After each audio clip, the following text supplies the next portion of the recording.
Hey everyone, welcome back to the All Music Matters That podcast. I am your host, Brian. Today I welcome a very special guest. It's our boy, Timmy! Yes! What's up, brother? How you doing today, man? Not too bad, aka Even Without Life, EWL. How you doing, brother? Doing good, doing good. I'm pumped for this shit, man. I'm psyched. Thank you for being patient with me. Been trying to get me on this sucker for a while, and I'm finally here. It's great to meet you, Brian. I'm fucking psyched to talk to you today, man. That's great to hear. And I guess which part of the world are you hailing from? So I am hailing from United States, America, USA, Iowa. We're right on the border of Illinois and Iowa. And just Midwest love, baby. Gotta love it. Gotta love it. Corn everywhere, Brian. Corn in your sleep, corn in your ass, corn all around. It just never ends. Never ends. Corn, corn, corn. Iowa. Actually, I was thinking back to an Ed, Ed, Eddie quote. I don't know if you were real big into Ed, Ed, Eddie way back in the day. Be like, do you have corn in your ears, mister? Yes. Exactly, dude. Exactly. Yeah, he knows what I'm talking about. Hopefully everybody else knows what we're talking about here, too. Oh, they're smelling what you're stepping in, Brian, for sure, for sure. Okay. That's all good. So I guess, how you been recently? I guess what's new? Oh, man. Pretty much just doing the EWL show, the Indie Review show, reviewing underground bands every Friday night, getting crazy, just trying to support as many people and artists as I possibly can. And as far as band-wise with EWL, fuck, man, we've been playing shows all over the place. It feels like we haven't stopped. We got a show today in Keokuk, Iowa, a little butt crack of Iowa, a little town, but we're going to their hopping bar, the main spot there in town, and we're gonna play our hearts out. We're headlining the event, so that should be cool. We're recording music. It feels like every fucking day, but we're with all the recording, Dustin, our drummer, he's the mastermind. He's the one that produces all of our stuff. He's the one that does all the little dials. He's the studio guy. He owns the record company, Ravaged Records. So he's great. Does all that shit, and yeah, man, just moving along. Let's say rambling on or something like that, yeah. Yeah. Take it back to Led Zeppelin song, yeah. So Yeah. that sounds good. But Timmy, I want to welcome you to my podcast right here. And unfortunately, last week I didn't have any interviews, so I have to try to make sure I don't fall out of character. So Hey, man, you're all good, dude. Fall out of character. Let's get wild, man. Sorry. Not that sort of wild. Not that sort of wild. So, okay. But in all seriousness, welcome to my podcast here, buddy. And the way it's going to work is let's get to know the man behind the music here too, and also the individual, and I guess also the man behind the radio station as well. So, right. Yes, sir. So, the questions right here. So, are you all ready for this? Fire away, brother. All right. So let's start with the beginning right here, because we always need a beginning, middle, and then an end. So, I guess, who are you? And I guess, so what role do you play in a band right here, and how did you become a musician? So I'm the lead singer of EWL and the lead guitarist. There's two of us, just me and Dustin.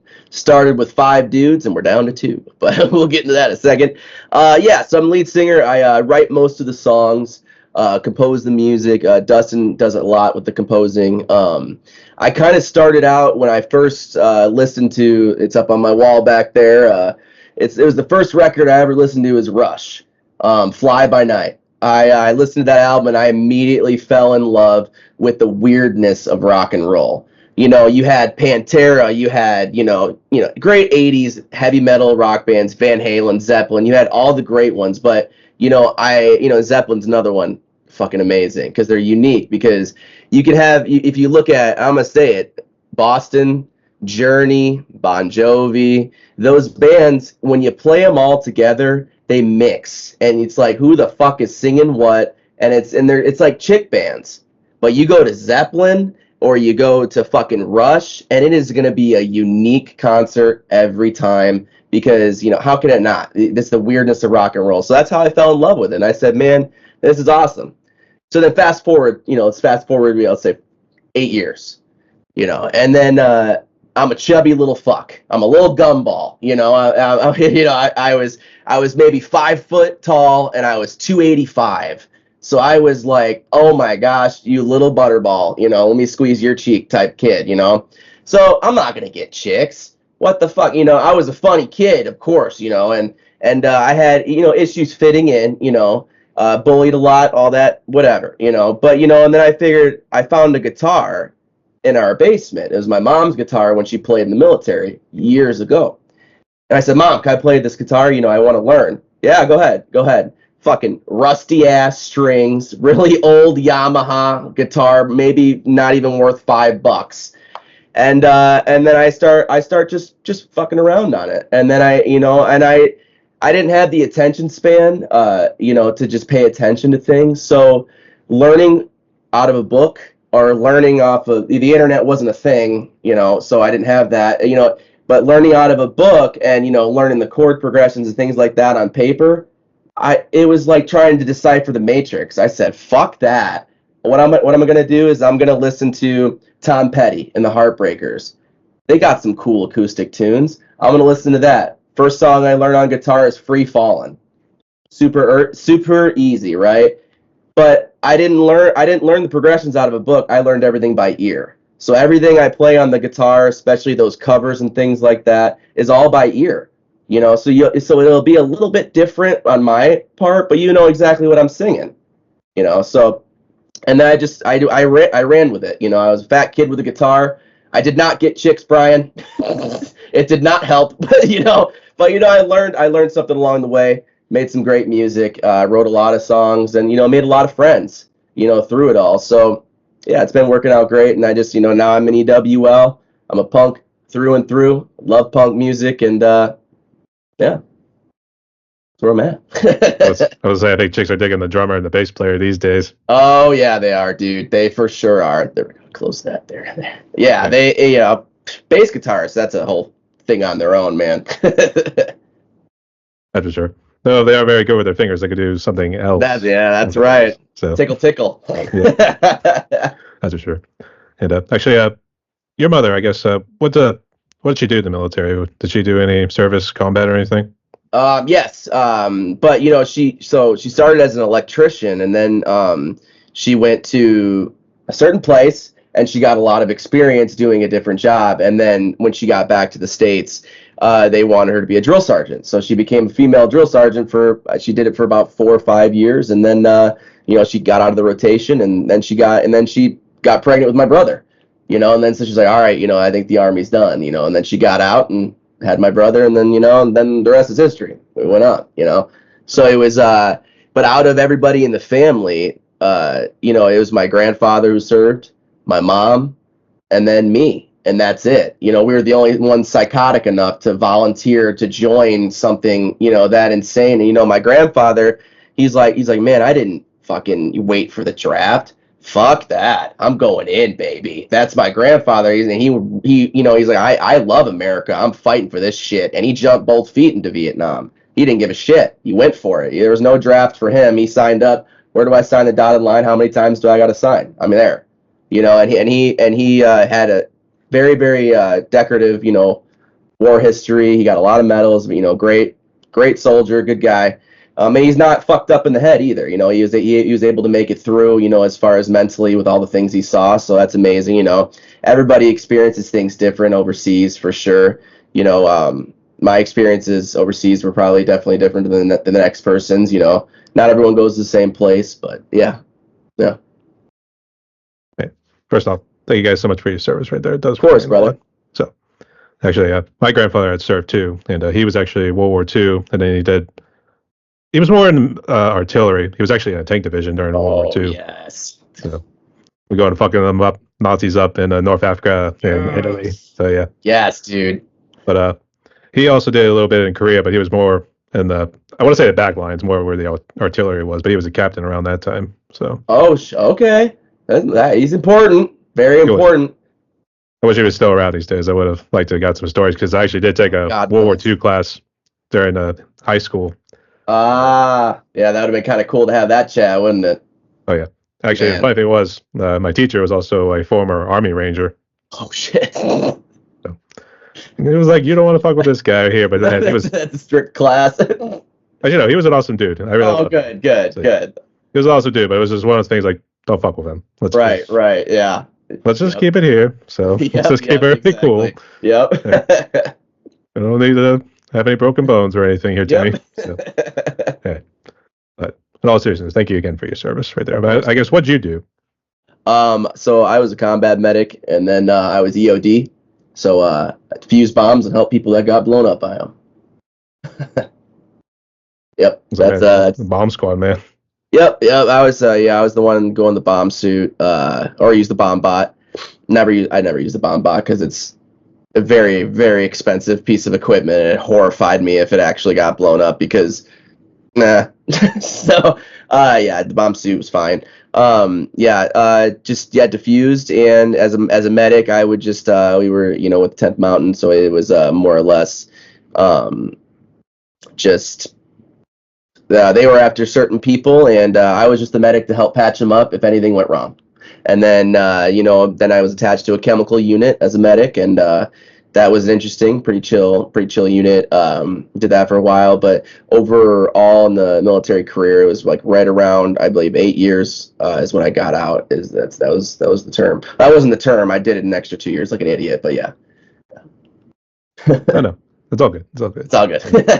But actually, was your mother kind of like the drill sergeant from like Full Metal Jacket, Gunnery Sergeant Hartman? She was an animal, dude. I mean, there was definitely things, that I remember in my childhood, because my mom, she wouldn't, she wouldn't be the one like, go stand in the corner for timeout. It wasn't those types of punishments that I remember because she would never do those.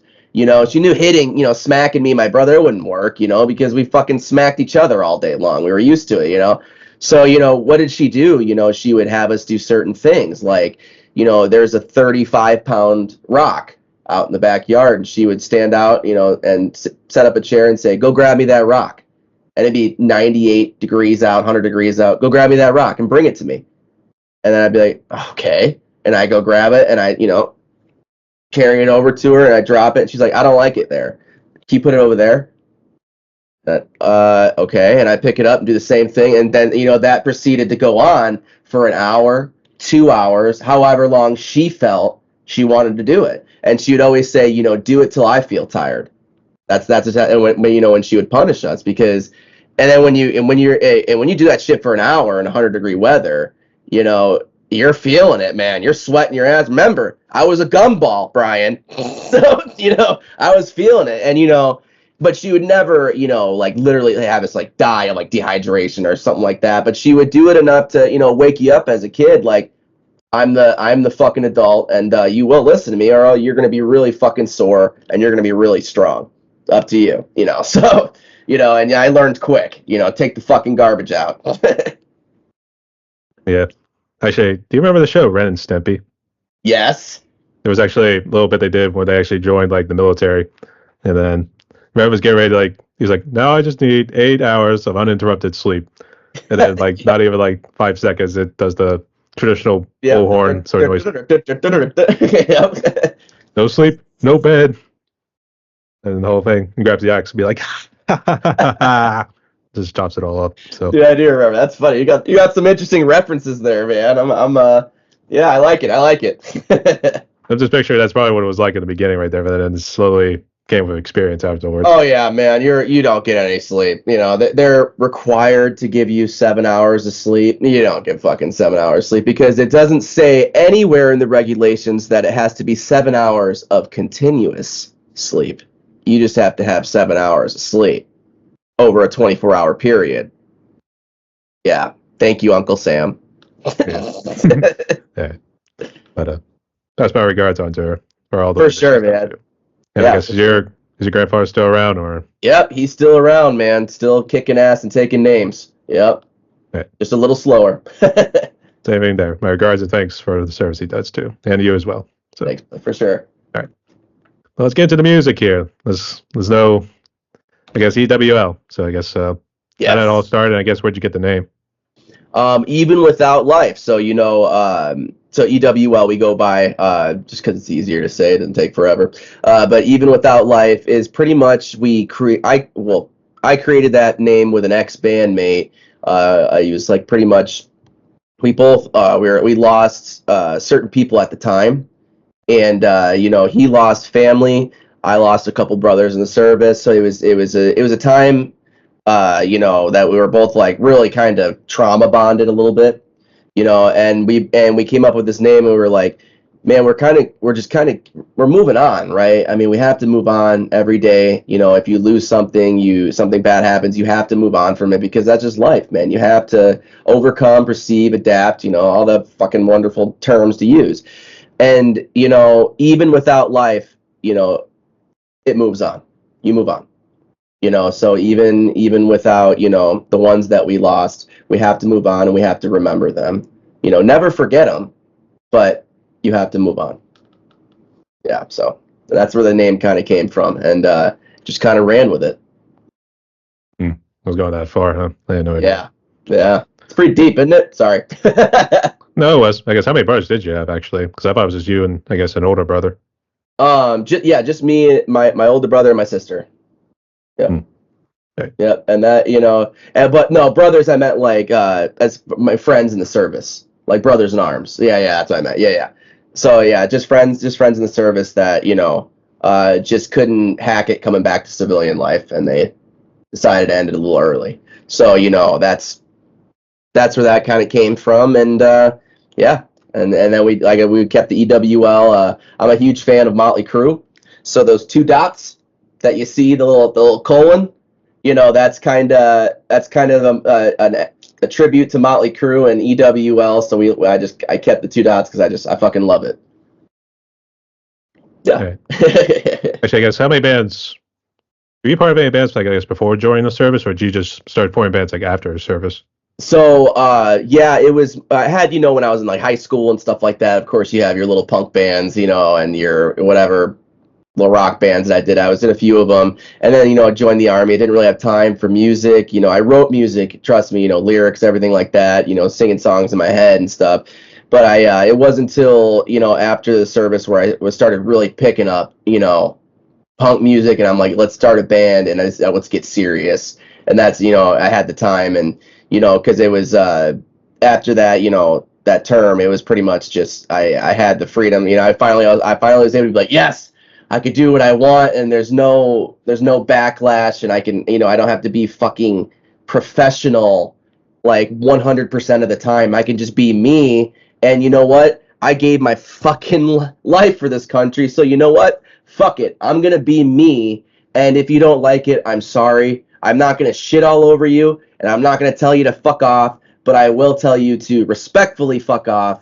And, you know, you don't have to like me, but I will respect you, and I appreciate everybody's opinion on anything. It's yes.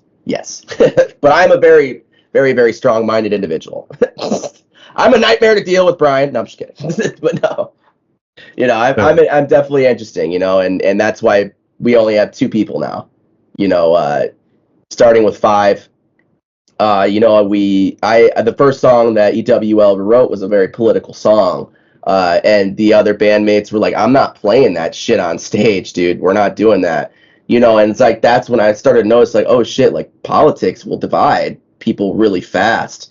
And I was like, you know, all right. So I was like, yeah, you know, we're still going to do it. So I was like, you know, you can figure it out. I was like, you're not singing the song, I am. I was like, we could even say it's by Tim. We don't even have to say it's by EWL if you don't want to. You know, and he's like, well, man, can you just change this lyric? And I'm like, did you just ask the lyricist to change the lyrics in his own song? I was like, are you out of your mind? And I was like, man, I'm not changing shit. And they're like, we're not fucking playing it, dude. I'm like, all right, fine, we'll take it off the list. So fast forward to the show, big show. I mean, there is a lot of people here, you know, and this is like our second show together. A lot of people in the crowd. And we get to the point where, you know, we play our list, and then I look at Dustin and I smile and I wink and I say, this is Two-Sided Flag, we're EWL. And then I start playing the political song. And, you know, and we're all up there, and they look at me and no one else is playing, and they're like, fuck. And then they played it. So it's almost like I forced them to play the song live because everyone was watching, and we were given a kick-ass show, and they didn't want to ruin it. So I was like, we're doing it. And the crowd, Brian, went fucking insane. I mean, the place almost like was set ablaze. The mosh pits, the people dancing, people having a blast during the song. they went nuts. People coming up to us for, CDs and autographs and all this stuff. It was our second fucking show. We're no names, but they loved it. And then, 10 minutes, we're in the car together. I'm talking, what you guys did awesome, man. We did great. And the bass guitarist and the lead guitarist look at each other and say, we're done. We're done. Drop us off at our house. We're done with this fucking shit. I said, all right, man. All right. I was like, I appreciate everything you guys did. And Dustin looks at me and he's like, he smirked a little bit, and then he's like, I fucking, when we dropped him off, he's like, I knew that was gonna happen. He's like, you knew it was gonna happen too. I was like, yeah, I did. Thank God it did. Now we can move on and make some fucking real music, and that's exactly what happened. And then Dustin's kind of like the only individual that can really deal with my personality. Like we fight like we're a fucking married couple, man. We've never gotten to fist fights or anything like that, but we've gotten to the point where like, all right, dude, I'm going to fucking throw you out that window if you don't, listen, and everyone has their quarrels, but at the end of the day, we figured out how to get through it. We figured out, okay, we're just fucking being little bitches. We'll just get over it. This is it. Done. Move on. Have a beer. Done. Sorry, I went on a tangent. I'm giving you all the history, Brian. No, it's actually good too. I guess. Good. What was was his political song? Was it more right leaning or left leaning? So it was definitely more right leaning. But it was kind of weird, right? Because it plays both sides of the coin. It's a two-sided flag is the name of the actual song, and what it basically explains is that in politics, in the government, they're telling you one thing on a screen or through one social media device or a billion different ways of how they do it, to control. And but what's really happening is you flip to the other side and it's an entirely different story. So I explain COVID. I explain, Biden. I explain Trump. I explain, and I there's a part of the song where it says, let's storm the Capitol, let's make them run. That's a homage to him, and our president is just a bot. That's part of the song, and then it goes down to it, and it's a very catchy chorus, but we always get the crowd involved because we have the universal term oi oi oi, as the punk hello. So in the beginning of the song, we tell everyone in the crowd, on three, you fuckers give us an oi oi oi, and then we're like 1, 2, 3, oi, oi, oi, and then we jump into the tune, and then we get fucking nuts, and then it plays, and people are like, dude, that is an amazing song, and but the lyrics are they tend to get a little political, and yeah, I do. It's a little bit probably more right-sided, but I'm like a right, left, conservative, liberal, fucking all mashed into one, man, all mashed into one. I just want someone up there with a fucking brain and some goddamn goal, and to follow through. That's it. If you're going to put your balls on the table, make sure you bring the cock, because we need it all, man. Not just yeah, I was just going to say, you're more the centrist. Like, I'm kind of the same way, too. More middle, the aisle, we like to say. So, I'll vote for Willie Nelson, dude. Fuck it. I was just going to go for Marvin Manhunter. Fuck it, do it. Martian Manhunter, yeah. And, I would have voted for Betty White, fuck it. Oh yeah, Betty White. That would have been a good one too. To get the Golden Girls back, let's put them in there. Yeah. But yeah. And I get what you say too. And actually, you just assaulted my political views. I should slap the hell out of you right now. Okay. Yeah, you gotta love it, huh? Yeah, I think everybody's stupid these days. So I agree, man. It's a dumpster fire. We're all in it together, though, to be honest. And you see fuck Trump, you see fuck Biden, you see it all over the place. But at the end of the day, man, I just really hope if something happens in America and, if we get invaded or if something actually really does go down, I just hope that true Americans will come together, and just burn any sign that they have and just fucking work together and, as for the common person against tyranny. Tyranny. Yeah. I say tyranny, but whatever. Tyranny, I don't know about invaded. I think we might just blow ourselves up, to be honest. So honestly, yeah, that's yeah. It's kind of scary who could press that red button, isn't it? Yeah. Let's see what happens, but if worse comes to worse, would you want to come to Canada with me? Dude, me and my wife talk about it all the fucking time. Going to Canada, we do. I swear, man, and it might be a reality. Yeah, for sure. I interviewed some friends up there too, so I'm gonna have to get back in touch with them if it comes to it. So yeah, man, we're all gonna have to hole up somewhere. fuck it, let's go to Toronto. Doing it. Okay. Let's hope it doesn't come to here too on a serious note right here, but oh yeah. All right. But I guess have you and Dustin, I guess you just been rolling right now, or are you bringing somebody else to fill in like a session musician?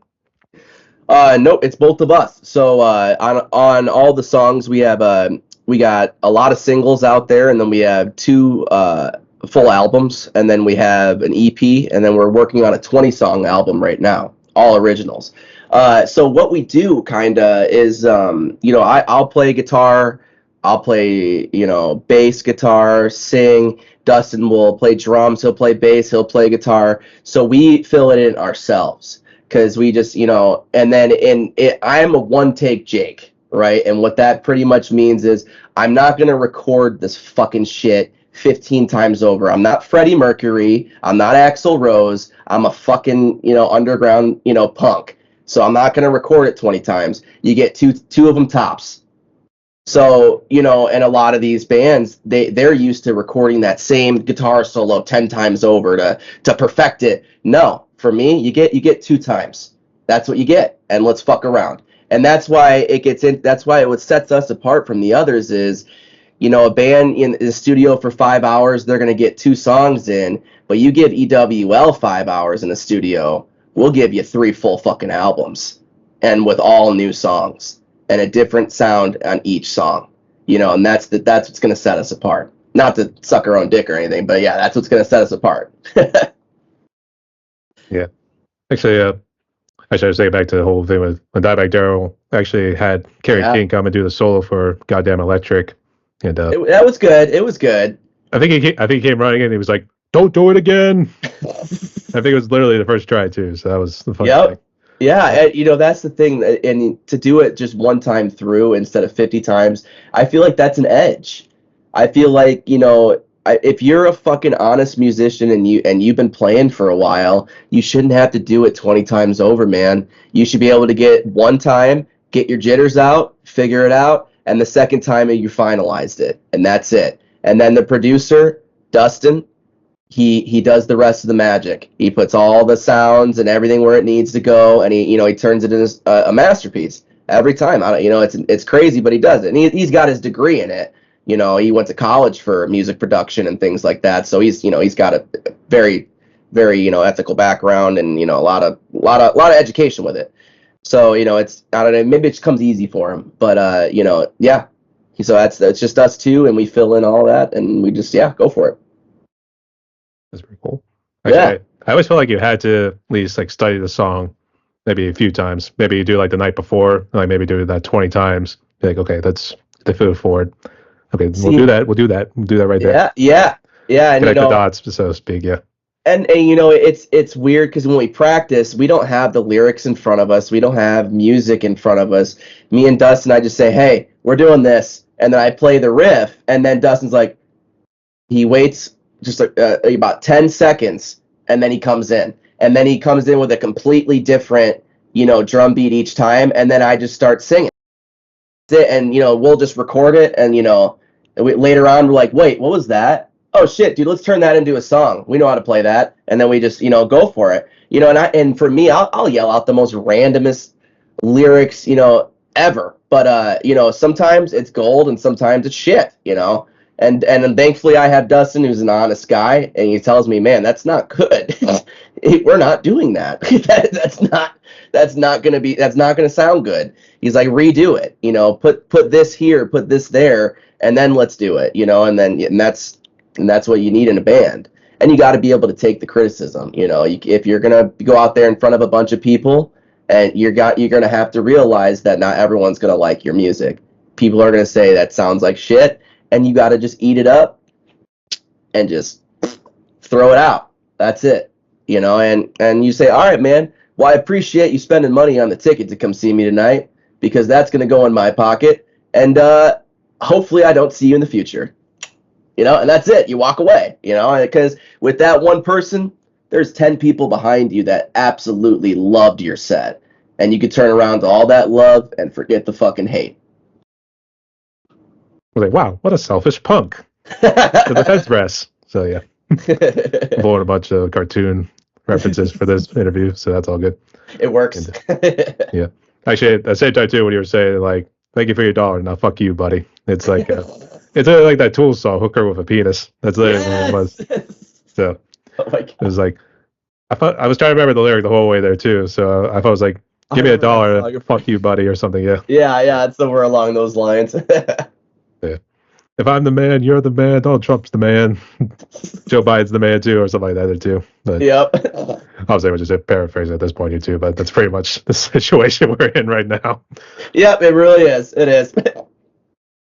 God help us. All right. All right. Actually, I didn't notice him. This jumping to the next question here about influences. I thought the Fly By Night poster was like behind your computer, but I realized it's actually behind you. It's a lot darker. Oh yeah.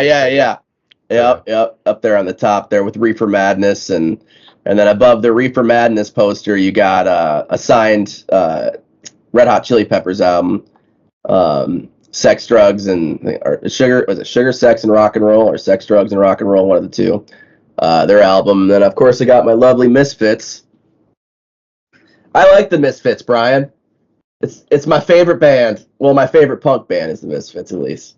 I would say, were they like the first punk band that you kind of like studied and like tried to do like all the chord progressions in that? Yep. Misfits with it. They were the ones. They were the ones that kind of got me going. Doyle, man, his sound, it was so fucking loud, and it was just in your face, and really easy chord progressions. And I was like, yes. And I would just watch the music video, and of course I watched, like AC/DC. I watched Jimmy Page, Hendrix, Eddie. I kind of like studied all of them, and I'm like, oh my God, yes, that. And I've watched music videos of them, and I've watched them live on stage, for like the whatever, on MTV, and I'd be like, oh yes, that's how you do that. Oh my gosh, yes. And I would dance along to whatever, and I'm just watching it, and And yeah, and then I learned, that's how I kind of learned, like I said, and then I would just listen to it over and over again, and I would figure it out on the guitar.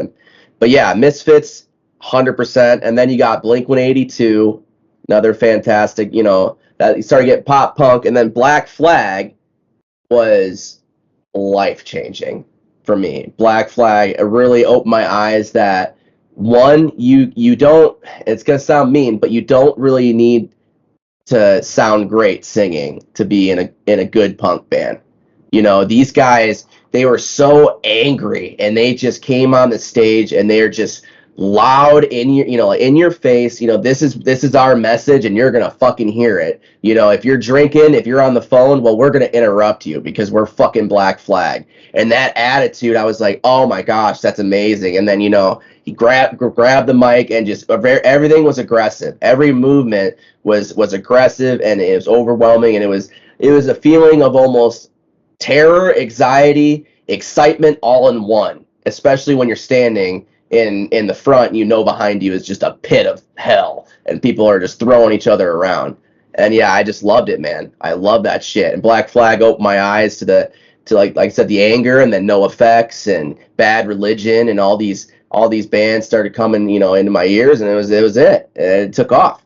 And I was like, I love punk music. But I was always a classic rock and hard rock and heavy metal guy. My dad, all of his influences went from soft rock to more of the harder shit, like Slayer or Cannibal Corpse, So he listened to all of it. So and with him listening to it, I was listening to it, because let's be honest, we didn't have fucking Rachel Ray when we were growing up, Brian. We didn't have fucking, the little learning channels and all this shit. We had what our parents told us, whatever they put in front of us, and that was it. And every time we were in the car, you load that fucking cassette in, and we would just jam the fuck out, to whichever band he loaded in, and that's how I fell in love.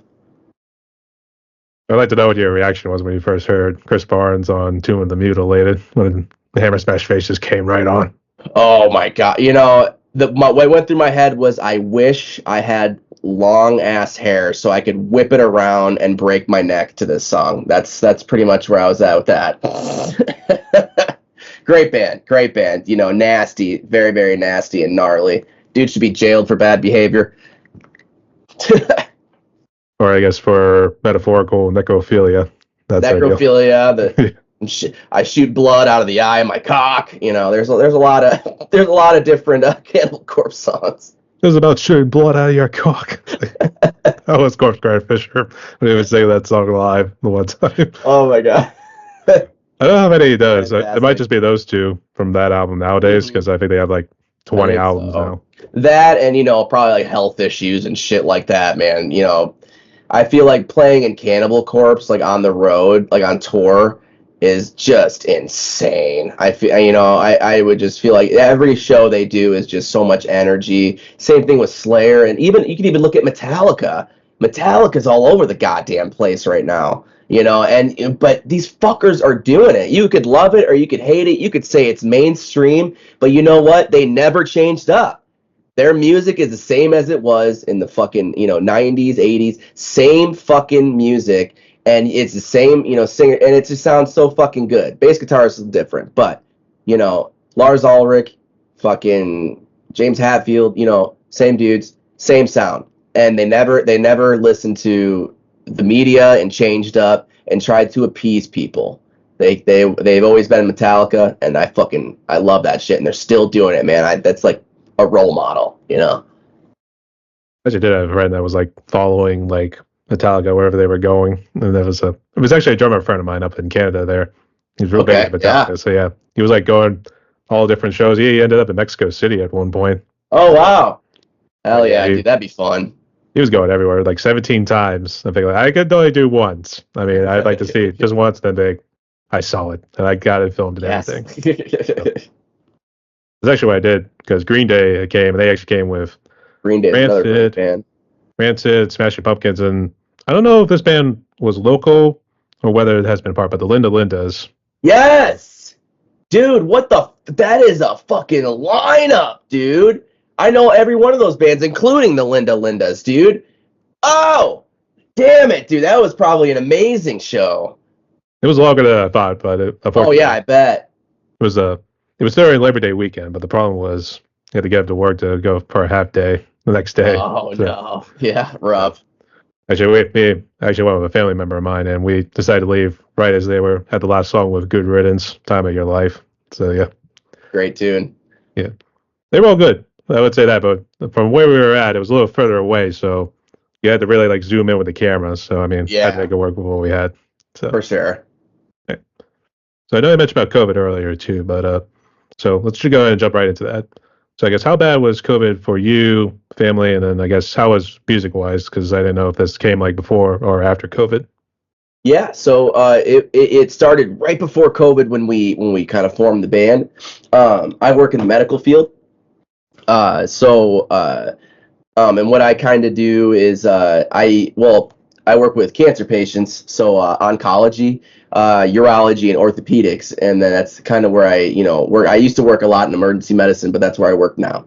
So during COVID, man, it sucked. I mean, everyone was masked up, and then these masks, they turned political. And then that fucking sucked, and you're getting a vaccine forced upon you to work, and if you don't get it, then you could fucking stay home and use your PTO, or you can get this shot and you could work and get paid. It's up to you. So you're almost put in a situation where you kind of have to get this vaccine that was created in a goddamn lab in under a year, which is horrifying, by the way, in under a year. But fucking yikes. But this is getting injected into me. But at that point, the Army's already injected me with every goddamn substance underneath the moon. So I was like, just do it, But the literally wearing a hazmat suit to treat patients, it was not fucking fun. And then you had band, places closing all around you.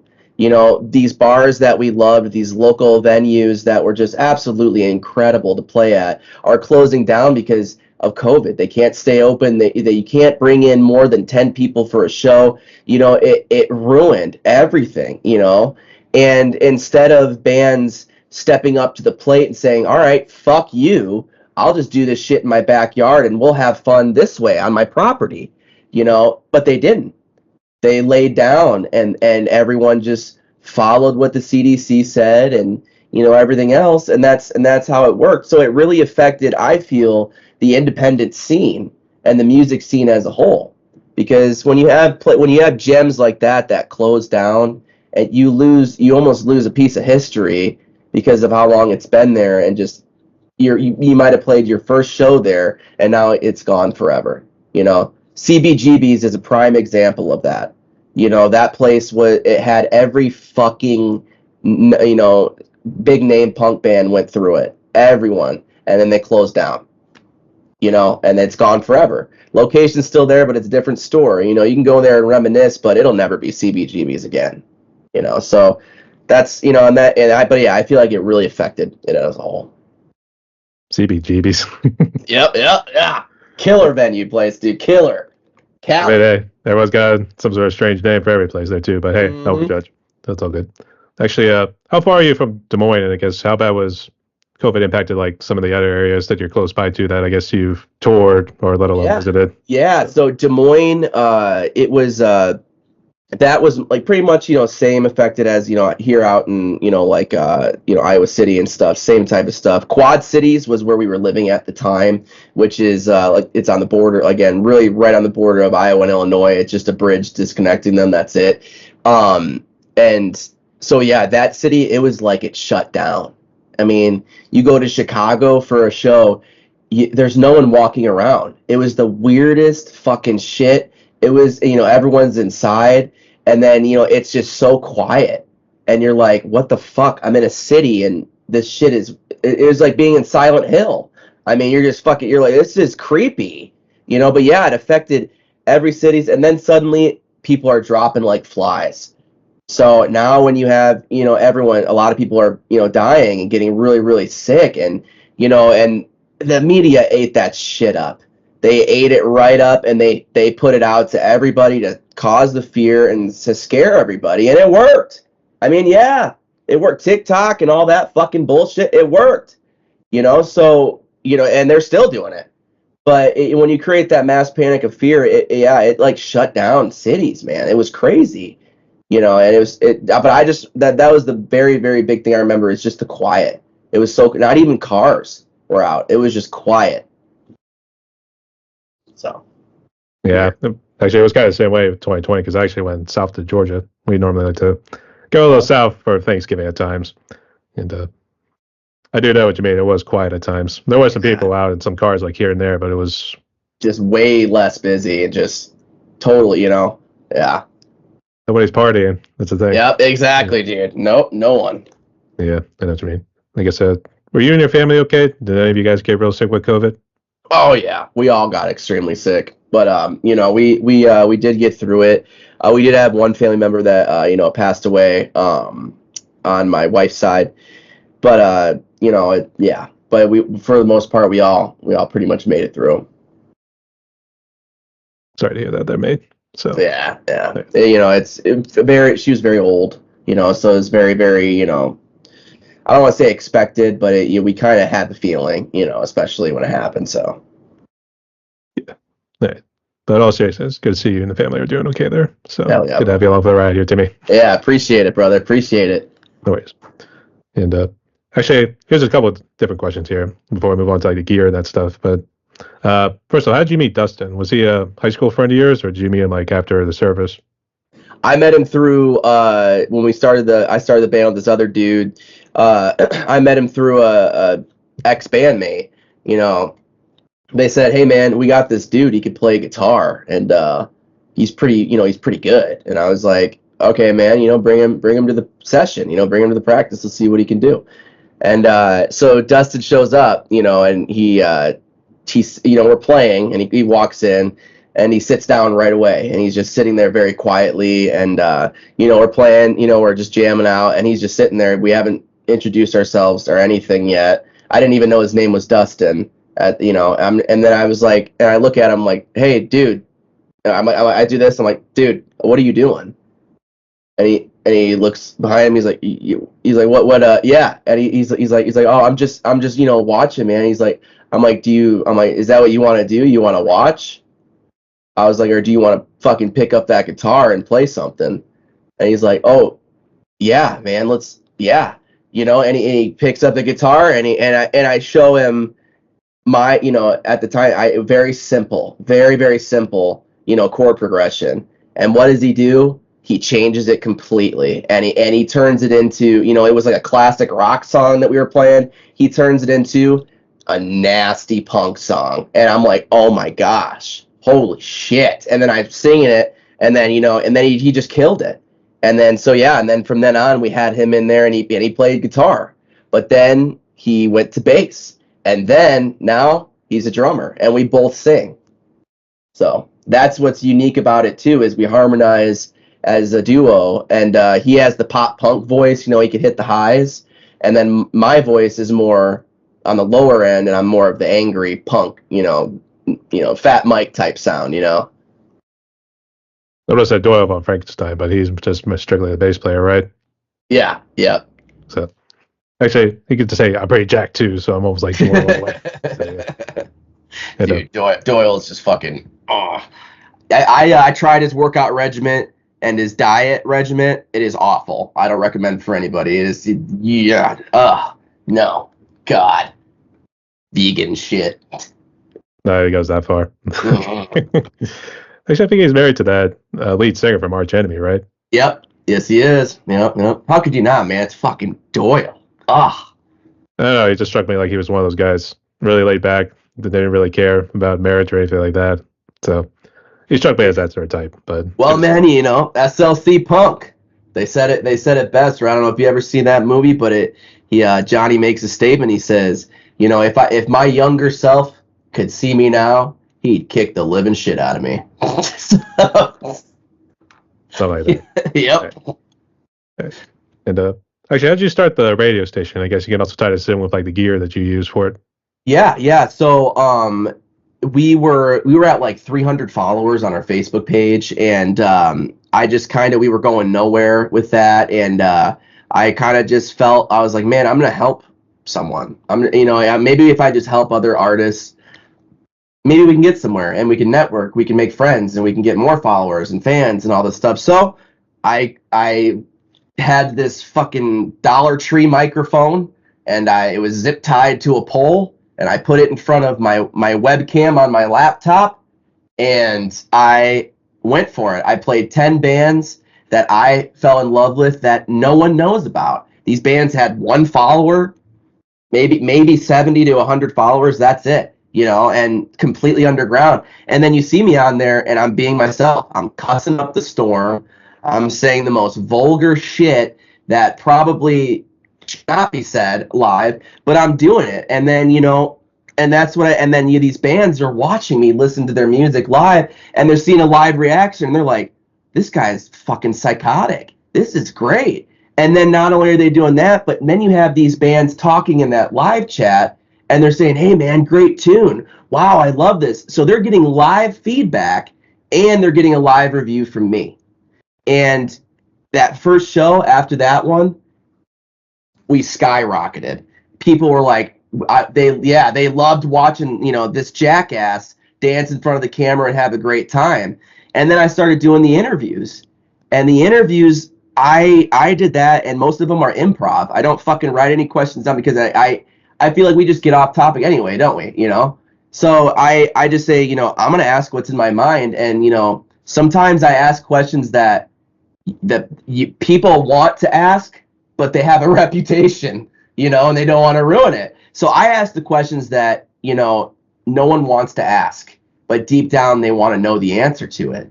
I ask you about sex, politics, drugs, people, death in your family, your kids, nothing's off limits.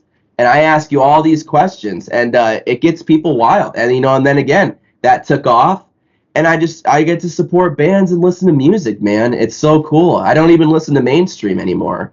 It's all indie music, because I just have so much music, emailed to me and messaged to me, and it's just, yeah, I fucking love this. I'm going to keep it going. Do you still roll the same setup these days? Oh God, no! No, so now I have a dual monitor. I am playing out of a PC. a very nice PC. And then I have a stand phone. I got the HyperX, and then the webcam I have up top here. It's not the computer's webcam; it's a separate one. And then I do have a Behringer, so when we go live, the Behringer has a direct interface that I put for, that goes into OBS so we can play music. And it doesn't sound like a live music, but it sounds like it's coming off of a CD. So you can hear every instrument very clear. Yeah, everything is changed up, and I had to save my money and save everything I made from the show, and it always goes back into the show and the bands, every time. So but the setup's great now. Had to replace some things, got rid of the Dollar Tree mic, so it's going good now. We got some good stuff. As you find out what you were talking earlier, unfortunately your camera kind of froze up a little bit too, so I'm like, funny face mode. It's one of those moments like, do not pause the TV at this particular moment. So yeah, that's all right. Yeah, but yeah, I got a weird face anyways. Actually, I was a little nervous at first, but it looks like we're still good. So for sure. And actually, what gear do you and Dustin use whenever you do your shows and music production? So that's the question to ask Dustin. But for the live stream for the EWL show, microphone, webcam, and OBS. For recording software, we use the Ableton Live, and we usually will always mic up the amp, and all the drums will be mic'd up individually. Dustin has a module that goes in the middle of his drum set, which picks up all of the drums, and he can change the sound of his drums through that module. So if he wants to sound more electronic, or he wants the snare to be more snappy, things like that, instead of tuning all this shit with a goddamn drum key, now you can just do it from your phone, and you have the sound right there in front of you, and you're good to go. So that's kind of what we use for that. We are against, playing our live practice sessions, with it just like on a phone. We want people to hear everything. We want them to hear both of us singing, all the drums, the guitar, so we want it to come through clear. So we run it through the OBS. We have like fucking 30 mics that are usually on the screen we're going through, and everything is live. We leave nothing out. So if someone farts in the mic, you're gonna hear it. So They're one of those real bad ones there too, of having a little bit of bad burrito gas. That's right, dude. So, yeah. T-Bell gone wild. Yeah. Actually, that drum set behind you there too. Is this kind of like also a practice spot for you and Dustin? Yeah, this is one I picked up because I thought, how cool would it be if I learned drums and we just say, yeah, we're gonna switch instruments during a live show, and I go behind the drums and play a few songs while Dustin sings and plays guitar. That'd be wicked. So I'm starting to teach myself the drums, and it's going okay so far. I'm doing it the same way I did guitar, doing it by listening. I'm not doing it by tabs or all this fucking weird, notes for the drums and shit. I'm not doing it by timing. It is by sound, and I'm just going with it. And it's going okay so far. Getting there. I would say Rock Band was a big thing that actually helped me out in terms of drums too. For just keeping on tempo and stuff. Oh yeah. They really help out with some of the metal stuff on Experts, so that one. Actually, no, it was like trying to do a Abomination song. I forget what it was called. Visions, I think that was what it was called. Visions, yep. I was like, how is that one not like the most impossible one? You got Judas Priest's Painkillers. Insanely huge, dude. I know, it's mostly like also... It's mostly like blast beating there too. So I think, how is this song not the hardest Expert song? So, for real. Okay.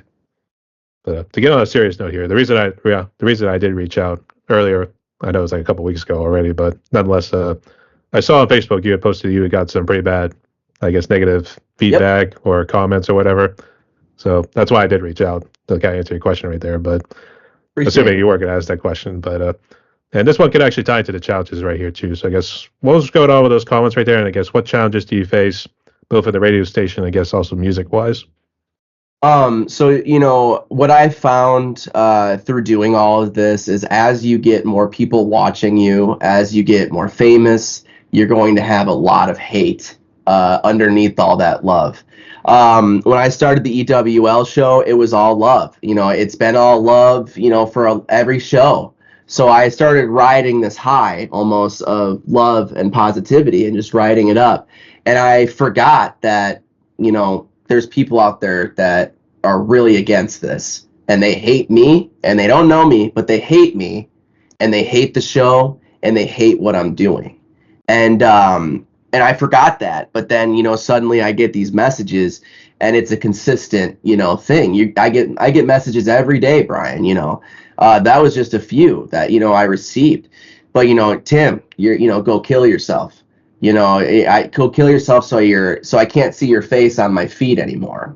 You know, Tim, you're a fat ass, you're a waste of space, and your show sucks. It's ass.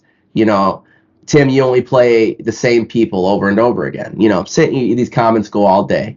But the fact of the matter is you're going to have a lot of hate. And you have to, and we talked about earlier, you got to figure out a way to get through it.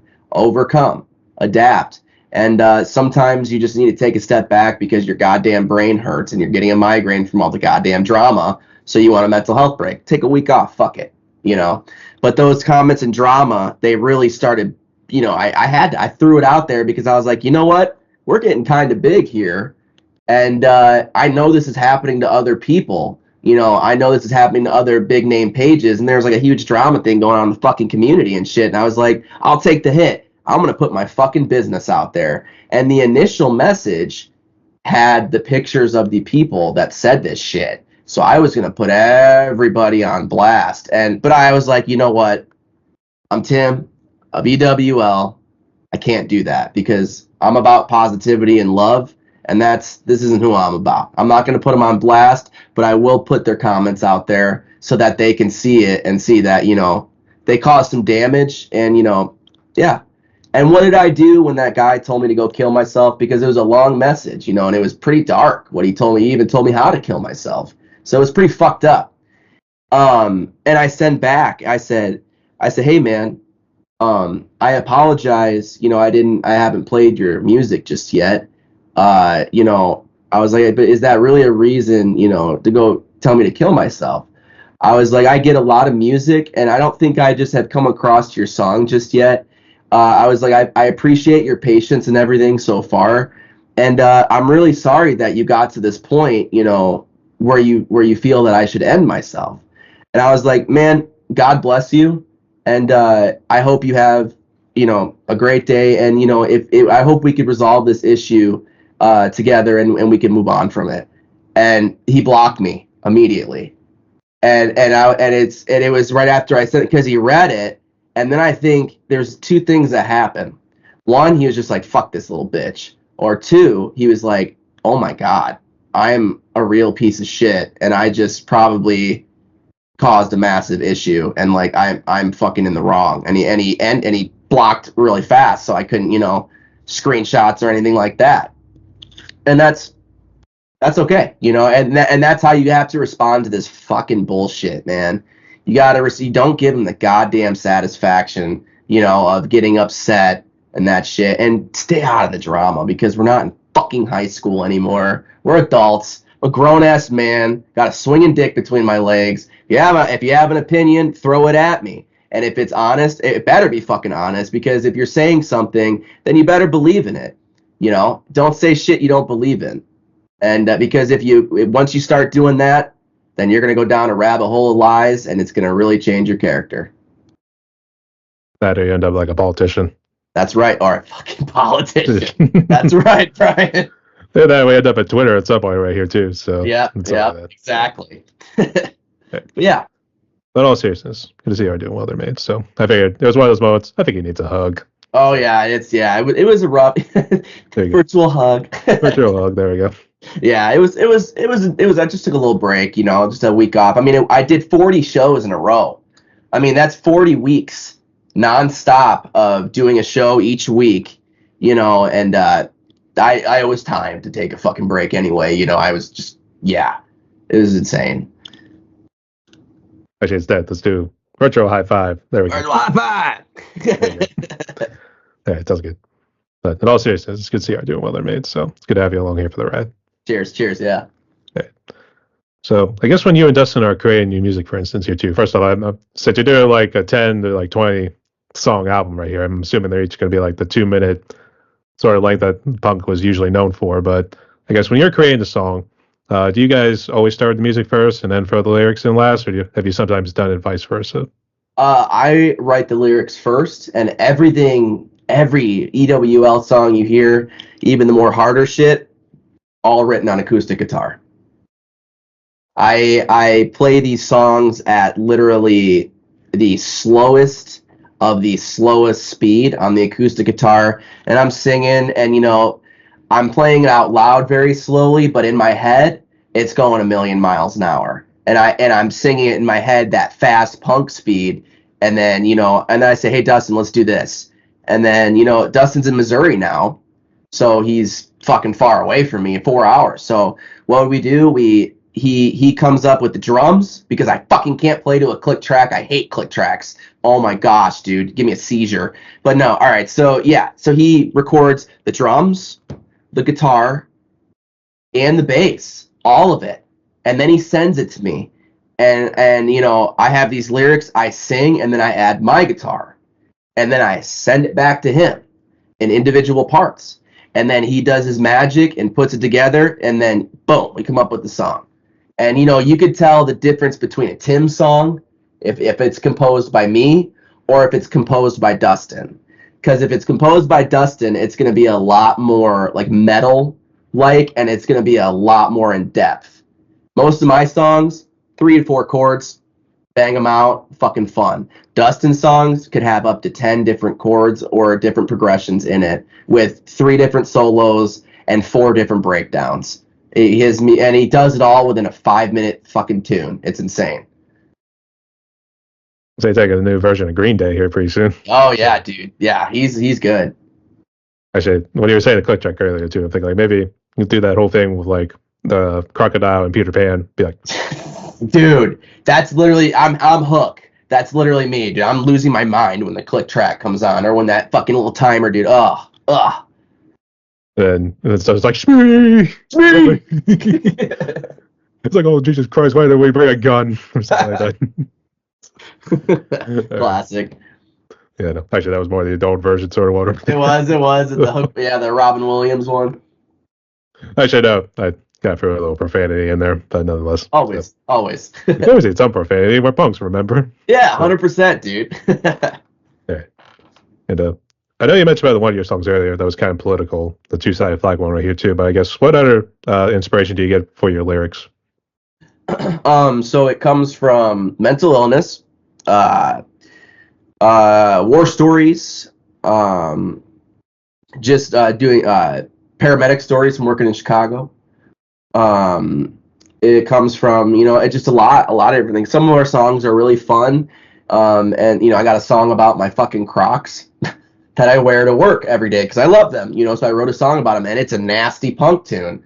And then I have a song about a guy I grew up with that was just a meth head from hell, and his name was Bill, and we used to call him Tweaker Bill. So I wrote a song about that, and then, and Meatball, this guy was a bouncer I used to hang out with, and he would drink like a fish, and he would be out of his mind blazed and just ready to go, but he was always there to make sure you got home safe, at the end of the night, and make sure that everyone was taken care of, even though he was fucked up 7 ways from Sunday. Meatball is what we called him. So I wrote a song about him. So, and then even you could even look back to our first album, War, is clearly that's what it's about. And, you can hear a full-on story. On the Ledge is about battling, alcoholism and battling addiction and battling suicide. That one's a pretty gnarly one, and it's like a blues tune. It's not even a punk tune; it's bluesy. So it really depends, And Dustin's lyrics, they come from different places as well. But yeah, that's kind of where mine come from. Actually, what sort of like Crocs you were talking about earlier? I guess what was it mainly covering? I should be asking because it sounded like it was covering the holy section down here. Yes, they are very, very comfy, and the song it's just a banger. It's loud, it's in charge, and it's 3 chords, and the chorus is 2 chords, and that's it. I meant like, what is it really? Oh, what is it? That's like the Crocs? Yeah. Oh, shoes. Okay. Yeah, they're shoes. They're shoes. Yeah. So it's like they're like slip-on fucking beach shoes that I wear to work every day. Oh man, I was way off then. No, what Yeah, they yeah. having that as like a censor bar or something next. So, Oh, no, yeah. hey, I wanted to make sure that too. I think was that a brand he was talking about, or was that something that was used to like help out the manly section down here? No, it's shoes.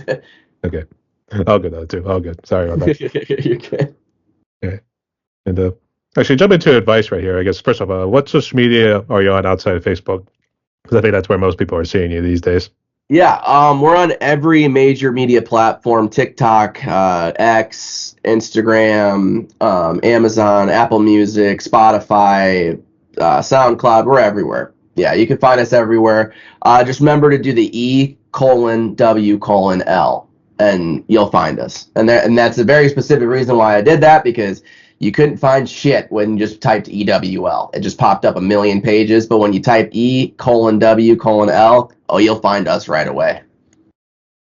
Actually, I think I was trying to find you on Skype. I think I actually tried typing in your name, and On this one, yeah, this is like the EWL Indie Review Show account, so it comes up a little different. But yeah. It should have popped up for you, though. Did it?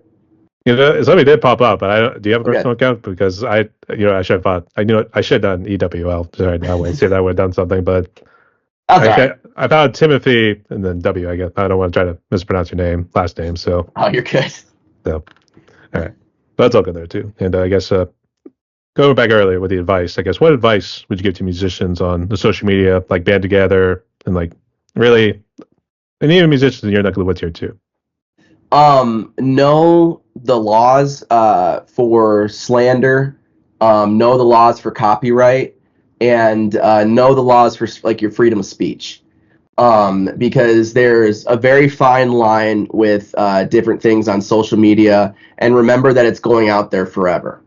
Once it's out there, you can't take it back. You can delete it, but it'll be somewhere else. So, if you're going to say something on social media, then, say it honestly and just protect yourself. Now, on the EWL page, I'm psychotic. And whatever is in my mind, intrusive thoughts, I will vomit it into the fucking chat. I don't care. My reputation at my age is gone. It's gone. We're good. It's whatever. So, but, yeah, you just watch what you say, and remember that you have to use tags and things like that. You have to tag certain things for more people to see your work, and you have to talk to the right people, like Brian and other people that are doing interviews and are doing shows and things like that to promote and to get your story out there and to get your music out there. So utilize all these radio shows and these people that just want to promote you. Utilize all of it because it's right at your fingertips. So do it. Yes. You got technology these days, you people. Yes. We remember Brian, and we remember Tim, Dustin, yes, Christina, Greg. Yep, exactly. All of them, man. All of them. And Storm Kingdom, I always jokingly call him Stormy at times. And actually, I also did collabs with Storm Kingdom and Way at the Bridge, so we got some new material coming out here pretty soon. Oh, yeah. There we go. So make sure you put it on your damn episode there, boy. Oh, I fucking will, brother. You send that shit over, it's on. All right. I got something here for you, but all right. That sounds good. And I forgot to ask this question here, too, and this actually could have tied in with challenges here, too, but I think the other thing that's been kind of affecting the indie community has been like the whole topic with AI, and maybe to a certain extent TikTok, because I don't know what the hell's going on with TikTok, to be honest here, too, but I guess what's your opinion of AI? And I guess I don't know what you heard about TikTok, but if you want to share anything, go ahead. AI is taking over. If you either hop on the train or you get ran over. It's useful in ways to, it's there to help you, but it's also there, it's not there to do everything. So you can use it for certain things. I don't use AI for, our band artwork. All those album covers and things like that I created, and I think we maybe used one. I take that back. We used one AI for a single cover, but other than that, it's all artwork made by me. And it's just use your original shit for your band and for your business, because even though you had AI create it, you could say it's yours, but it's really not. Someone else created it, and it may not be a physical person. It's computer, but it's not yours, and that's not you. You come up with something original, bring it to the table. Now, if you're writing a description and your grammar and your brain doesn't work that well, then use AI. fucking use it to write your posts. Sound more smarter. Fuck, who cares? Sound more smart. If you don't want to, come off as a dingus, if you don't know grammar, that's okay. Run it through Grammarly. Run it through Facebook AI. Let it just check and then post that version. But always keep your original thought and don't let AI change it. Yeah, I thought. No, I thought you were going to talk about TikTok next. I wasn't too sure. TikTok. Dustin does our TikTok. I'm lost on that fucking platform. I tell you. Just do 15-second shorts in this case, like what you do on YouTube. So, Actually, funny enough, I actually started using that remix function a little bit more on Facebook, YouTube, and it's actually really been helping out. Even though I really wish it was more of a fuller screen because it really like condenses it down. Yeah. So obviously, when I'm doing like shorts of like any of these like podcast interviews, it'll be like, for instance, like this one will just be like, condense it down. We're just seeing him talk. He's just waving his arms, doing maybe this and that. Well, I'll tell you this, Brian. If you a great app to use that I use all the time is called CapCut. I don't know if you use that for editing or anything like that, but it is fantastic. You just drop your recording into this software, and you can do anything. You could change the shape of your camera to make it bigger or smaller. You can crop things out. You can change your background. You can do everything. Pop up shit, for words on screen, whatever. But it's great to use, man. I would recommend trying it out, And for the Skype stuff, I go to the view thing up there in the top right corner, and then I click that, and then I do show me on call screen, and that's what I pop up for that, and then comes up with a little bit more of a little clear image. I lost your sound. I can't hear you. Oh, sorry, no. There we go. I was up muted. Sorry. You're good. Okay. Actually, I have to probably check that out. I actually had no idea about that, but it does, whatever you're editing, it does bring it down to a split screen. Yeah, for sure. So, okay. Sorry about that. No, you're good. The first time in a while I've done it. I've not done this in a week, people. That's what happens. You're good. Okay. But, all right, Tim, we're now down to the fun questions right here. So I guess let's see what you got here for this one. So, all right. All right. So for the first one here, what would you say is currently your favorite food? Because I'm sure taste buds have changed like every 7 years or something like that. Meat. Any form of meat. I love steak, ribs. Delicious. But I also get weird. I like pickled sausage. And Brian, I'm not talking about some good, tasty pickled sausage.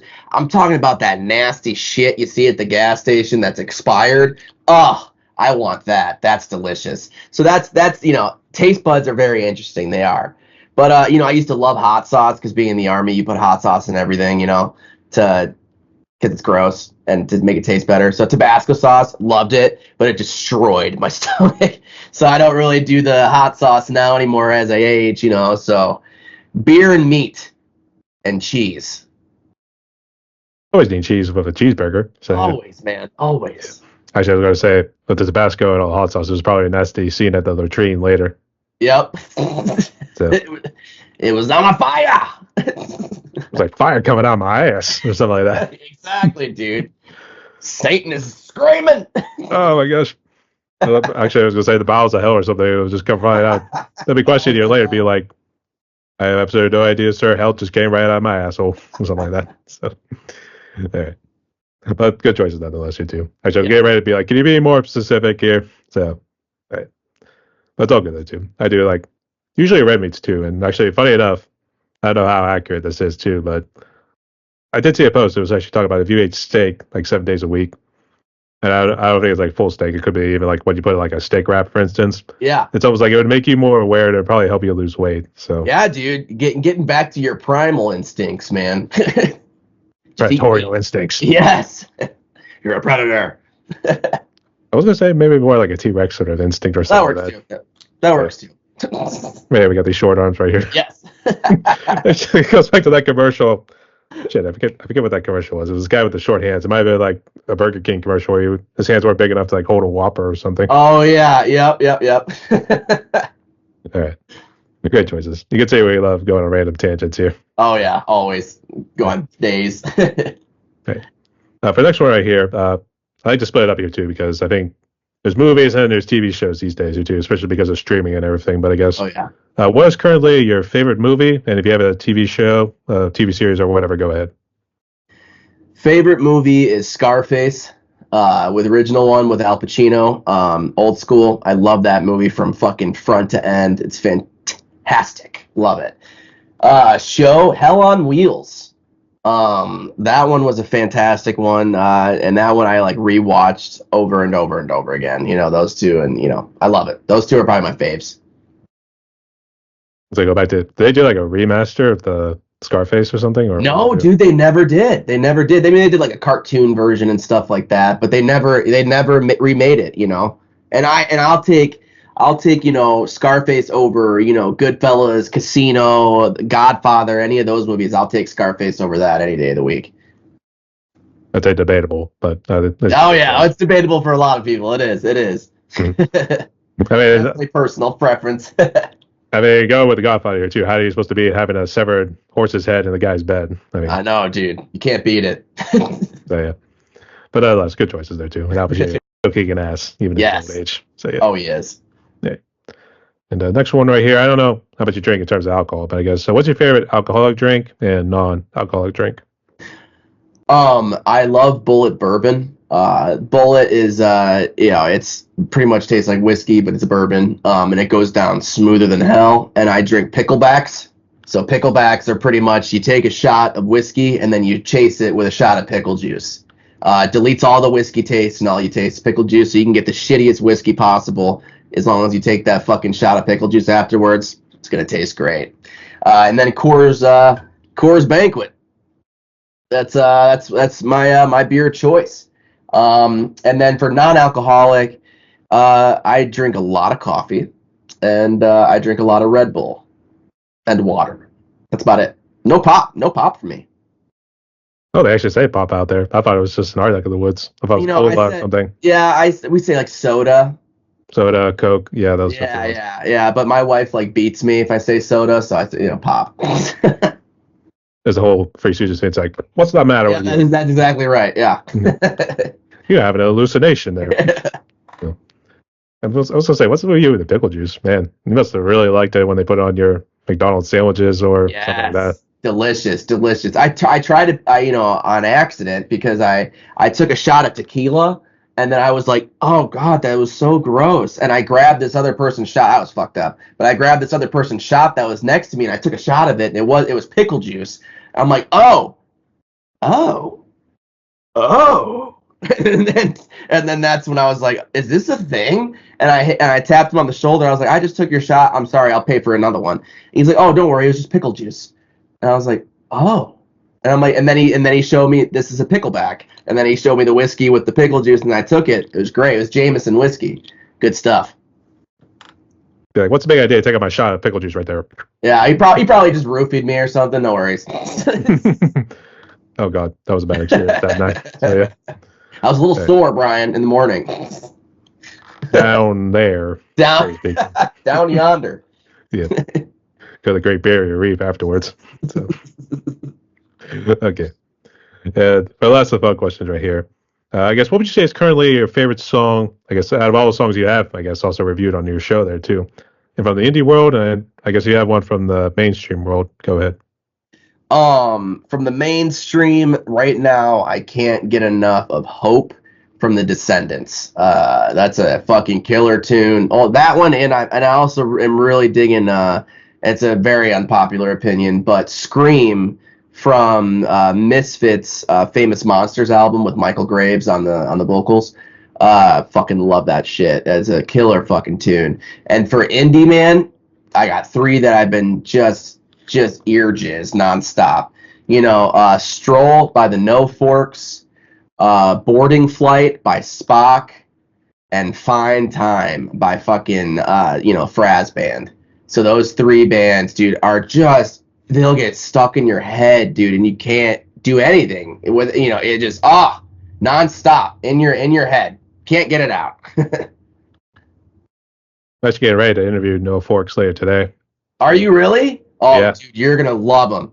I can't say enough good things about them. And you know what's cool, Brian, is you can unload anything, any question you want at them. You can unload it, and they'll give you an honest answer. And they're great guys, man. I can't say enough good things about them. Great musicians, great humble, people, and they're huge supporters of the indie community. Awesome people. Yep, that's for sure too. You also mentioned Fraz Band. I got Spock. So yeah, I interviewed all three of those guys. So, yes, dude, awesome. So, and actually, speaking of which, we're actually going to be seeing Spock and the Fraz Band coming to the States next year. So. That's right. I'm playing on tour with them. Oh yeah, that's right. So yep, that's gonna be Texas tour 2025, baby. Awesome. Actually, going back to our English roots, bringing the English boys over, the Fraz Band. So yeah. UK invades. Again. So yeah. Yeah, again, exactly. I mean, if you think about it too, actually, in terms of music-wise, I think they've invaded like 3 times whenever you think about it. Yeah. Because you had the Beatles with the Stones, and you had Black Sabbath, and then should we consider Napalm Death and Voltor like a third invasion with Death Yeah, Metal? I would say, yeah. So yeah. They invade us 3 times. Forget about trying to do it with arms. Just invade us to take other country over with music. So, hell yeah, man. Hell yeah. I would also say, go back to politics, just a joke-wise. I think I see how the immigrants get through. Just play Immigrant Song from Led Zeppelin. It works every time. So. Just blast it, and people just go into a trance. I mean, who wouldn't? I mean, it's a killer exactly, song. bro. It is. Works every time. Hey, we'll climb over the wall before we know it. I don't need your fucking wall. Exactly. So. Fuck your wall. All right. I'll say what happens right there. They made me go back to political, but all right. You're good. Right. And just trying to make sure we have enough time right here. But I guess real quick, go back to military. How'd you overcome like the PTSD, that sort of stuff here too? Was it more family wise, or did you go into like therapy? No therapy for me. I feel like everyone just has to get mentally prepared before they go to a certain place. You gotta know what you're gonna see. You have to get in the mindset that you're gonna see some very, very, very traumatizing things, and you have to disassociate from that reality, and you have to almost try to forget. It's really fucked up, but you have to shove it deep down and forget about it. And some things happen, when you go on later down in life. People have PTSD, they have nightmares, they have flashbacks, they have things like that because they shoved that memory or they shoved that story deep down inside, and that's what they hold on to. And some soldiers will carry that for the rest of their lives. And if they've actually been deployed and things like that to a war zone, they're lying to you if they say that they didn't bring something back with them internally. Every one of them is lying, because even if you're not going to a combat zone, you're still away from your family, and you still get freedoms taken away from you. And when you get that taken away from you, that's traumatizing too, mentally. People missing their kids' birth, people missing funerals, weddings, everything. And the army, you give up. Ultimate sacrifice is just your life, but you give it up for the others in the country that probably don't give a fuck about you, but you give it up for them. So yeah, but I just overcoming it. You just move on, man. I got issues, like everyone else. A lot of days some days it affects me more than others, but you just get through it, and try to spread the kindness. Yeah. Right? You see so much bullshit and so much fucking negativity, Brian. You just get to a point where you wanna just say fuck that bullshit, and you want to spread kindness and love, because we don't have much time on this earth, man. And I want to spend the rest of my time helping others achieve their goals and getting the satisfaction of just helping someone who really appreciates it. That's for sure. That's what I was going to say. The ones who bring to negativity. That'd be West Bureau back to this church. So yeah, exactly. All right. So Tim, we're down to one more question on my podcast right here. Before we jump into it, I guess do you got any questions for me, or any final words you want to say before we jump into it? Yeah, man. As far as you getting into music, why did you start this show? Like, why did you want to start interviewing artists and helping other people instead of just pushing and promoting yourself? Well, it actually started during COVID, and initially when I was starting my YouTube channel, it was just strictly drum covers, which obviously, as you know, doesn't get anywhere since it's that saturated. Right. But I've been actually meaning to do podcasting for a while, which I didn't get to like 2021. And I've always looked up the term, and it always struck me as like, oh, it's just mainly like conversation or like interviews, that sort of thing, like what we're doing now. Yeah. So if they like, you know what, I've always dug music, so let's give it a try. And actually, my first one was actually a friend of I went to college with. He's now a drummer down in Nashville there. And I figured, hey, it was worth a try. And that was my very first episode. And afterwards, I started looking for drummers. And I think one actually did reach out. And he was actually a guy out of the UK. And his name's Dash. Yeah. And I think he had probably given me a little positive response. And I decided to also interview like other drummers, which is strictly like on YouTube and like social media, that sort of stuff. Starting out, yeah. Maybe some were like party bands or like just, actually a couple were like little kids that are just starting out. They're already big. Yeah, dude, that's cool. Yeah, that's cool. It actually was not until I interviewed Christina and Greg that they told me about the indie community and their little community that they have on Band Together. Yeah, and that's great. Rest is history. So here we are. Yeah, hell yeah, dude. I love that. Cool. I just had to know. There you go. Actually, that's a common question, really. Oh, is it? Good. Yeah. It's along those lines, too. It's more like, what made you want to start this podcast? So yeah. Well, how about we ask a question that no one's going to ask here? You played live, right, Brian? I do not play live. You don't play live? You never played live? Okay. Outside of maybe way back in the day, I used to play cello, but let's just say that was mini ensemble concerts. Let's just say it was just for school, really, but not like live currently with like music in my music project, to say the least. All right, yeah. When was the first time that you tried a drug? And this could be way back, in high school, accidentally or purposefully tried a drug.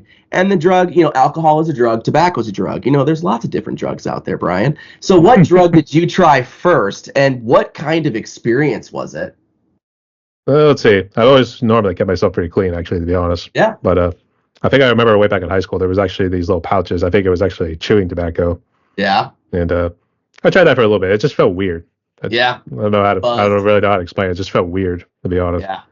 Alcohol, I had like little sips every now and again. I think I might try like a sip with my dad because he's real big into gin, that sort of thing. I was like, ugh, that sort of deal. Yeah. Alcohol took a little bit of a while, but I think there maybe were a couple here to be like, oh, that's smooth. That's real good. Yeah. I can't tell you off the top of my head, but the experiences, they didn't really get like drunk or anything like that. No psychedelic or anything sort of experiences like that, but it was just weird. Hey, man, good for you. It's overrated. Yep. Some days. Actually, drugs are fun. But no, so for some people, it's overrated. Yeah. I would say we were the LSD hippies of the 80s. No, dude. Yeah, definitely not. Fucking holes in our brain and shit. We'd be the good choir people. So, yep. So. All right, but at least that answers it right there. So for sure. Yeah, those are my questions, man. I'll think of some more, I guess, whenever I come on your show at one point. So. Oh yeah. There will be definitely some more. All right. But if there's no other questions right here, here's how the last question goes. So, excuse me. All right. So, given what COVID has done, obviously, I know you mentioned about losing some people right there, but obviously it seems like you and your family have pulled through better and stronger, to say the least. But for those musicians and people who've been impacted by COVID or anything else in their lives, like the military people that we've been talking about here too, I guess, what sort of message of hope could you get to musicians and people out there as we try to move forward in a post-COVID world? Yeah, for sure. I'll get a little honest here. If you're at the point where you're kind of at no return, if you feel, you're at like a lull and it's just you're feeling a bunch of negativity and you're just every day is just harder and harder to get through. And if you're struggling with that internally, reach out to other musicians, reach out to this community. Because the response you're going to get is going to be a very positive one. Don't post your fucking business online, but privately message these individuals because you never know who's going through what. And, there's always someone there that is going to love your music. I don't like screamo and death metal. It's not really my big thing, but some people love that shit. They brush their teeth to it. So if someone doesn't like your song, that's okay because someone else is going to love it.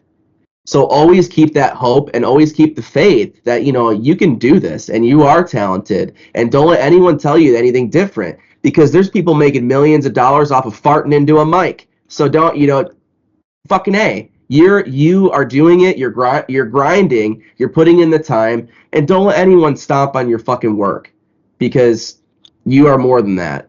And if you are in like if you're to the point where you're just done with life and you're done with people, because of COVID, your job and everything, have you tried drugs? Try them out. You never know. Before you pull the trigger and do something stupid like that, try a puff of weed.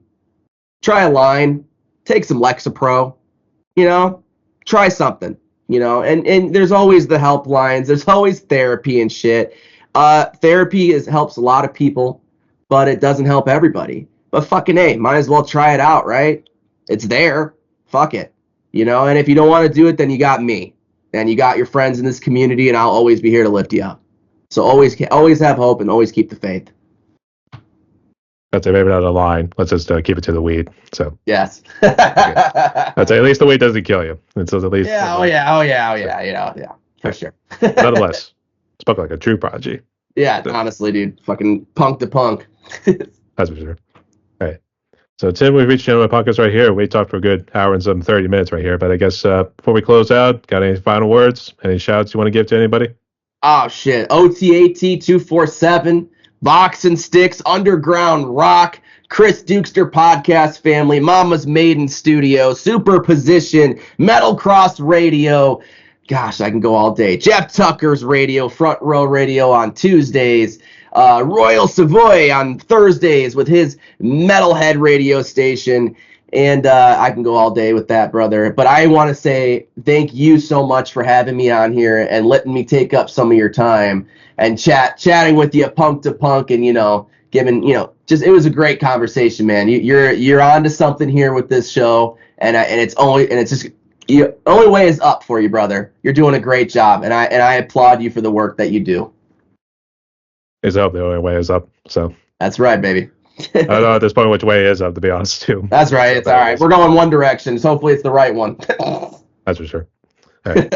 And just real quick, do you want to promote any new music you and Dustin got coming out? And I guess any shows, and then I guess any other announcements and social media you're on. So yeah, Punk in the Corn 2025 is a go. We have a GoFundMe that we're trying to raise the money. We need to get up to $35,000, and we're getting legendary bands like Black Flag and possibly the Dead Kennedys to headline these events. It's going to be 40 indie bands, all from around the world, and bands that we know and love. Sugarcane Firewater, Harrow, Louis Tivey, Dead Men Don't Wear Plaid, Superposition, the Fraz Band, Dugito, Spock, all these bands that we love are going to be there at Punk in the Corn.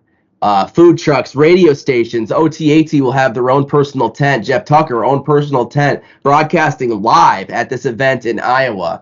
Let's get the family together. 40 bands, 2 days of epic music, food, beer, and fun. Let's have a blast. That's happening next year, October 2025. New music will be coming out at the end of this year. The 20-song album should be finished. And it is all original songs, ranging from 2 minutes to 4 minutes a song of just complete bangers all the way through. Absolutely fantastic music. We have a show tonight. I will be leaving here in about 30 minutes to go to that show for the sound check. It's in Keokuk, Iowa, so it's a couple-hour drive from me. We're going to rock it, $10 to get in, and it's at Joysticks Rockade in Keokuk, Iowa. And $10 to get in, and you get free pizza all night. So that's fucking awesome. Delicious pizza. They have amazing pizza. And we're just going to rock the house. Bands such as Kata, Peach Leather, 136, and then EWL will be headlining. Yeah, pizza! Yay! Yeah. Just give me the pizza. Give me that fucking pizza. Hey. Actually, real quick, was Henry Rollins. He was Black Flag, right?